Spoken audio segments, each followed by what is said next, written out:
बहुत चिंतित विषय है। आपको मालूम है कि हमारे देश में बहुत बहुत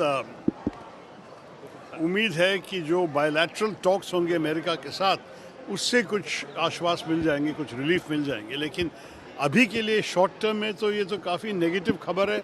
हर देश में, सिर्फ भारत में नहीं, हर देश में ग्लोबल मार्केट्स का हाल बुरा है। आपने जैसे कहा प्राइसेस भी बढ़ते जा रहे हैं और ट्रम्प साहब का टैरिफ्स का मतलब कोई समझा नहीं कि इसका क्या लॉजिक में किया है, क्योंकि अमेरिकन स्टॉक मार्केट भी बहुत बुरी तरह से, मेरे ख्याल में $2 ट्रिलियन हार गए, खो गए हैं करीब 2 दिन में। तो ये तो जब हर देश पे ये असर हो रहा है, मेरे ख्याल में will just have to bear it.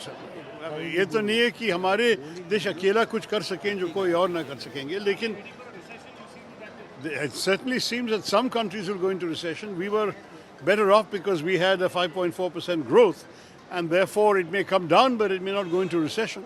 What we'll have to do is ensure that we can quickly negotiate an effective bilateral trade agreement which might reduce the impact of all this on our economy, on our exports. But it depends on how successful those negotiations are.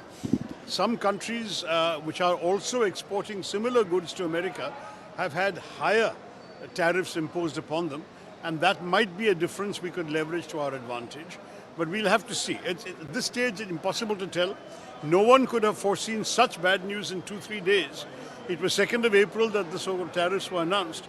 Today is the 7th, and 5 days the world has suffered so much. God knows what lies ahead. But all we can do is tighten our belts and see how best we can cope with all of this.